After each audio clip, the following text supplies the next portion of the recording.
Bismillahir Rahmanir Rahim. We begin with Allah's blessed name. We praise Him and we glorify Him as He ought to be praised and glorified. And we pray for peace and for blessings on all His noble messengers, and in particular on the last of them all, the blessed Prophet Muhammad.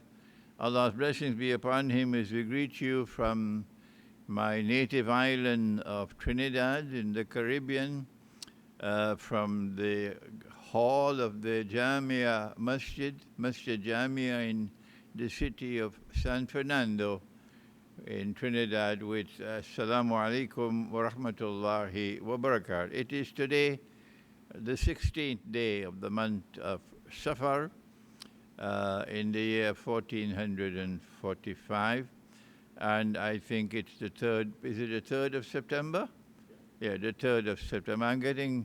I'm losing count now of the English, the Gregorian calendar, because I'm paying more attention to the Hijri calendar. And it is today the 16th day of the month of Safar in the year 1445, and I want to record today. It's the first time I'm doing a recording since I lectured in Rotterdam more than 1 month ago. I want to offer you a travelogue. This is going to be a video travelogue. I don't have the time to write a new travelogue. Explaining to you and recalling to you the events of the last 6 months of travel. I left Trinidad in mid-February and I returned almost in mid-August. And during this time of 6 months of traveling, without a wife, it was difficult. I fell ill twice. The possibility of a return of pneumonia until my wife in Trinidad asked me to return home and rest for a while before I can resume travel. During this time, I also fasted for the month of Ramadan. The whole of Ramadan was spent in Britain for the first time in my life.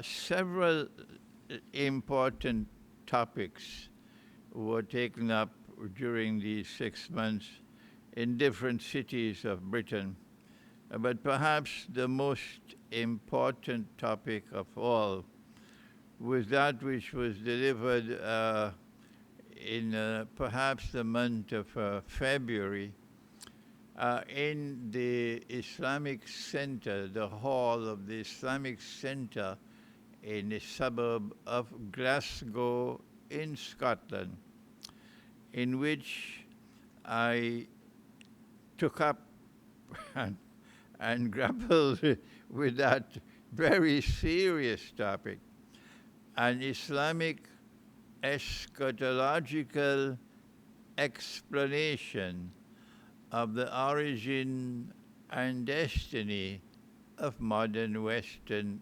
civilization. If it is possible for a Christian eschatologist to do the same, or a Jewish, or a Hindu, or a Buddhist, I would be very happy to listen to what they have to say. And this, however, was our Islamic eschatological explanation. And of course, if it is Islamic, it must come not from my hat. No. It must come primarily from the Book of Allah, the Quran, and secondarily from the Hadith, to the extent that the Hadith is in harmony with the Quran. I may have to write a book on that subject, inshallah. My audience in Scotland was a almost or exclusively educated audience, and they received the lecture with respect, and that was something I welcome. I believe that I must repeat this lecture in several other cities, inshallah, when I resume travel. Another important lecture was delivered in the city of Edinburgh, also in Scotland, but perhaps because of not proper advertising of the lecture, we did not have such a good audience. Very few people attended. But that topic was also of supreme importance. What is the model of scholarship? What is the model of religious scholarship if you are to study the end time? It cannot be conventional scholarship. It cannot be the classical model of scholarship, whether it be Christian or Jew or Hindu or Buddhist or Muslim. The model of scholarship for Akhir Zaman comes from Suratul Kahf, from someone I fondly refer to as Mr. Green. And my Christian scholar brother, Mika, says to me, Shaykh Imran, your Mr. Green, or Khidr alayhi salam, resembles in every way the Messiah, Jesus, the son of Mary. Khidr alayhi salam, that there is that scholarship which is externally acquired, and there is that scholarship which is internally received. And it is at Majma'ul Bahrain, the place where these two oceans of knowledge meet and are harmoniously integrated. Scholarship that is externally acquired and scholarship that is internally received through Nur from above. When these two oceans of knowledge are integrated harmoniously, that is the model of scholarship for Akhir Zaman. And that was our topic in Edinburgh, so important a topic we have to repeat it in other parts of the world. I then drove from Glasgow, it was about 4 hours drive, to the northern city of Scotland called Inverness. I've been there several times. Here in Trinidad, we have a little village called Inverness, not far from San Fernando.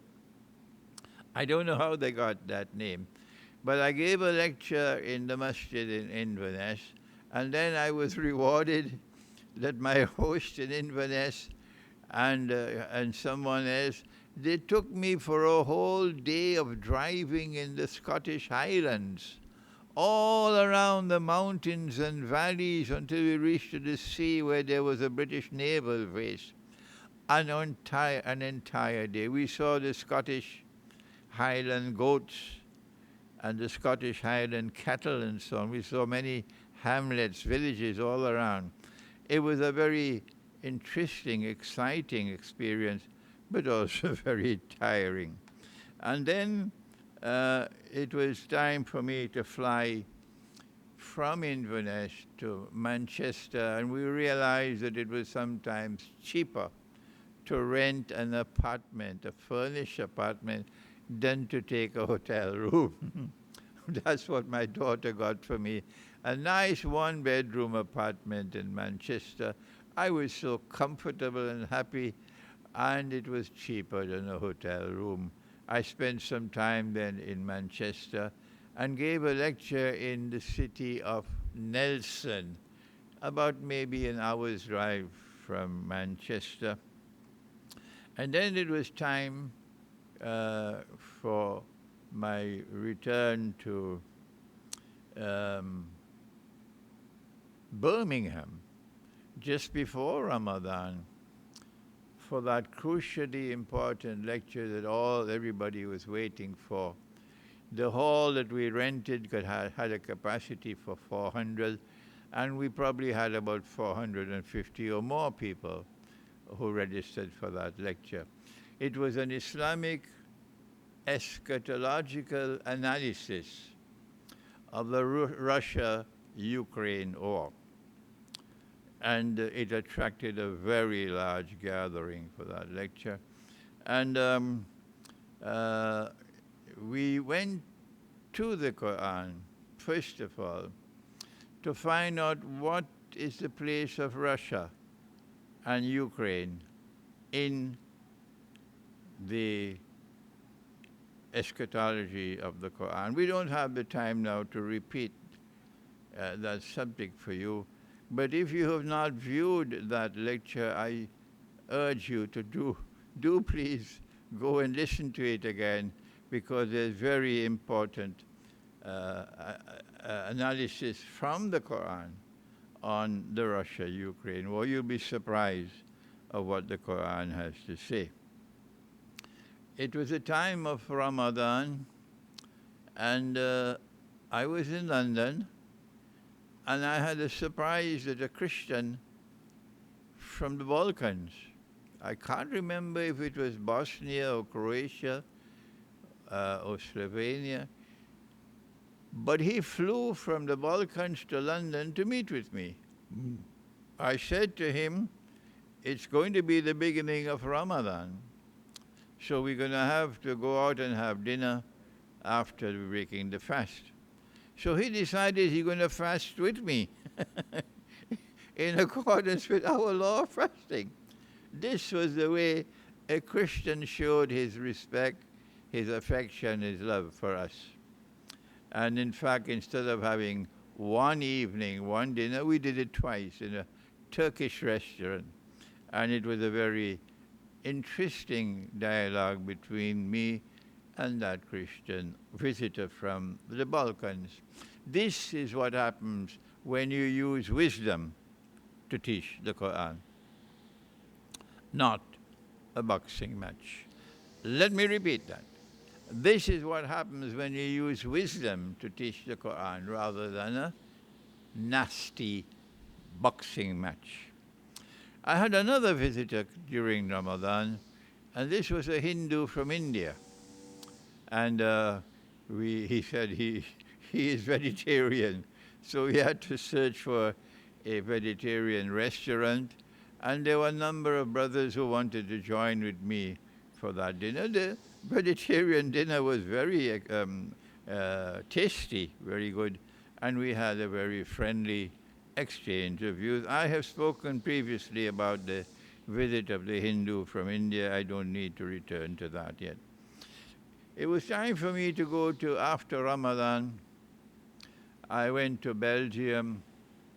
We had a dinner organized in a restaurant, and we had many sisters, we had many brothers, and I was able to have a social evening with them. I was moving from table to table, meeting each of them individually. And then we had a public lecture at a hall in Belgium, in Brussels, before I went on to Rotterdam. And in Rotterdam, over a period of one weekend, I believe, no, more than that, 6 days, I gave 6 lectures in Rotterdam. And we had students coming from Germany, from France, from Belgium, and other places. And that center in Rotterdam has now become very dear to me in my heart because they welcome me. A masjid in Rotterdam that is so welcoming and which defies all those who say, no, close your doors on Imran Hosein. I then went from Rotterdam to The Hague, and there we had a dinner, no public lecture, we had a dinner in a restaurant, and I was able to share the evening with my dear brother who studied with me at the Alimi Institute of Islamic Studies, Sheikh Ali Mustafa Sinpal from Suriname. I also interviewed him while I was in The Hague. And then I went from The Hague, they drove me to Amsterdam to take the flight to Geneva. I had lived in Geneva for 5 years as a student, like a second home to me. But Geneva is not very hospitable to me for lecturing. So a French scholar wanted to interview me, and we went to a Muslim halal restaurant close to the Palais des Nations, and I was interviewed over there, and we had lunch together. And then my brother, the scholar, the Christian scholar of the gospel, my brother Mika, he then took me to Nyon, up the lake, where I spent the night at the home of an Iranian student of mine. And the next day, an Albanian student of mine in Zurich. I had never met him before. He drove from Zurich to pick me up. And then we drove to Lausanne, where I met another student of mine from Luzon who was married to an Indonesian and who flew back from Indonesia to meet me in Luzon and brought some cigars for me. We had coffee together, and then I drove to Zurich. And I got a surprise of my life in Zurich. It's the first time I'm lecturing in Zurich. And a young man from Africa, he was the one who took the initiative. And he found a masjid. And he organized a lecture in the masjid. And I was absolutely astonished when I arrived at the masjid that it was packed to capacity. But we did not make arrangements for a running translation of my lecture in German and in Arabic. As a consequence, maybe 1/3 of those present who did not know English, they left. And I was left with the other 2/3. But the masjid was so pleased with that lecture, in which I was teaching the methodology for recitation of the Quran, that they want me to come back, and they say, next time, Sheikh, we get you a bigger masjid. I then left Zurich and went up northwest probably, to the town of Sevelen, which is close to the border with Liechtenstein. And there a Jewish family with about 8 children, one of the girls became Muslim, and then her sister became Muslim. And these 2 Jewish girls, when they became Muslims, they were very, very, very careful of living the Islamic way of life. So one sister said, no, you're not going to stay in a hotel, you're going to stay in our home. Her husband would be at the home. And they organized a lecture for me in a hall in a place called, I think it was called Bush, probably. And then I spent another few days with the other sister, whose husband was Turkish, and they took me on a riverside picnic. I then flew back from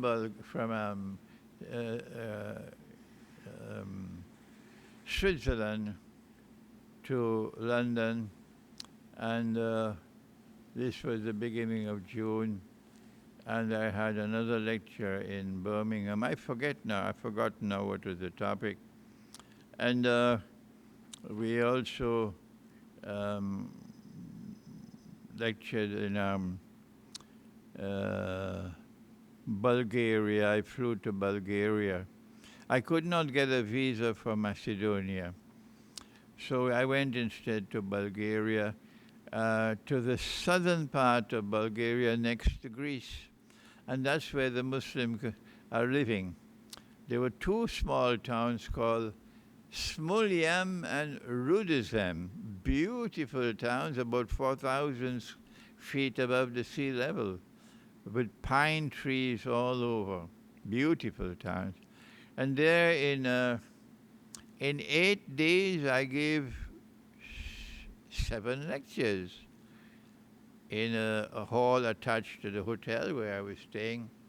And some of the imams of that area came to attend the lectures. And what I did was to prepare myself for a lecture I had to give in Birmingham on the return of the Messiah and implications of that return. So in preparation for that, I taught this subject in Bulgaria and enjoyed my stay in Bulgaria. They took me up into the mountains for lunch. Someone invited me to a house at the top of a mountain, beautiful view in Bulgaria. I also did some shopping, and then we drove, 5 of us, by car. We left at 9 in the morning, and we reached to Durrës in Albania at 11 in the night, and it was burning hot. We had to drive through southern Greece, northern Greece rather, until we reached to Durrës in Albania. There we rented an apartment on the 9th floor of a building with a very panoramic view of the beach and the sea. but it was an old building and the lift worked for the 4 of the 8 days, so you have to climb 9 stories high. But every night in that apartment, we had a big hall and we were given talks there. I'm sure the Albanian security came to listen. And in 8 days, I gave 6 lectures in Albania, again on the same topic that I'm going to be lecturing in Birmingham on the implications of the return of the Messiah. So I was preparing myself. And from Albania, I flew back to Britain in time to give the lecture in Birmingham. And again, we had a large gathering, but not as big as the first time. And I gave the lecture, it was 3.5 hours long. Very important lecture. Do please listen to it if you have the time, on the implications for mankind of the return of the Messiah, Jesus, the Son of Mary. I then flew back to Trinidad, and I'm now resting and enjoying myself in Trinidad. And I already have one visitor who is sitting here with me, an Armenian Christian who's living in Los Angeles, who's come to spend a weekend with me. And there are others who are also coming to visit me while I'm here. So I'll spend about 3 months or so here before I travel again. But let me tell you what I did while I was traveling. I was always constantly reading books whenever I had the time. I read several books during these 6 months.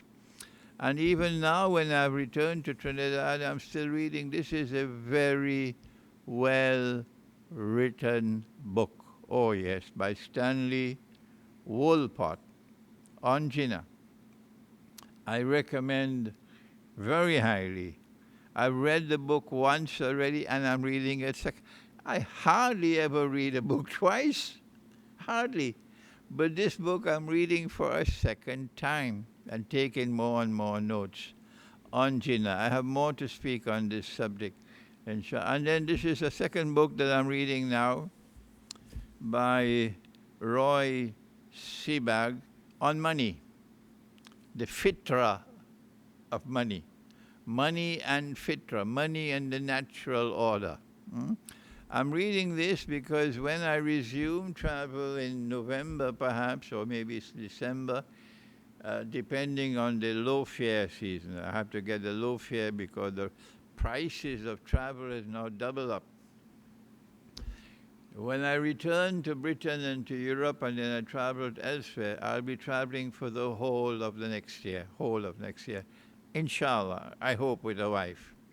And I want to concentrate on this 2024, concentrate on teaching the subject of money, because we have now reached a critically dangerous stage in the development of the system of money which has come from the Western world. Tomorrow there's going to be no more paper money. I don't know whether the Darul Uloom is aware of that, or the Maulanas and the Mufti. I don't know if they probably have more important things to worry about. But tomorrow there'll be no more paper money. There'll be no more cash transactions. Everything will be digital. I call it electronic. But 25 years ago, I wrote Jerusalem in the Quran, and in that book I said it, that we are moving towards a new monetary system that will be totally electronic. How do you respond to that? They don't like your profile, they can shut down your bank account. They can freeze your bank account. No one can stop them. And you have no money, and you look for that. You deserve it, because you never prepared yourself. The subject was not important to you because you got some bogus fatwa that the money you're now using is halal, whereas it is bogus, it is fraudulent, it is haram. So I'm reading this book, Money and Fitra, Money and the Natural Order, written by Roy Sebag, a businessman who studied the subject over many, many years. He looks like though he's in advanced age. And I want to organize seminars on riba. As I used to do 20 years ago in different cities. I did it in Seattle in the United States. I did it in Kuala Lumpur in Malaysia. I did it in Colombo in Sri Lanka. I did it in uh, uh, was it Sydney in Australia? I don't know where else I did this seminar. I did it here in Trinidad. A one-day seminar from morning until evening, teaching the subject of money, and then advising what to do to prepare yourself for this extremely dangerous stage now coming, central bank digital currency. So there'll be more about this, inshallah, soon when I organize these seminars. It'll be one-day seminar, and you'll be a limited number of people to attend because this is not a public lecture. This is a class. I have to teach, so I have to have a limited number of people to attend, but we can repeat it in different cities at different times. So I want to teach at least 1,000 people in Britain, at least 1,000 teach the subject of money. So that when I teach you, if Allah calls me away, I leave something behind that you can teach others. Thank you. Wassalamu alaikum wa rahmatullahi wa barakatuh.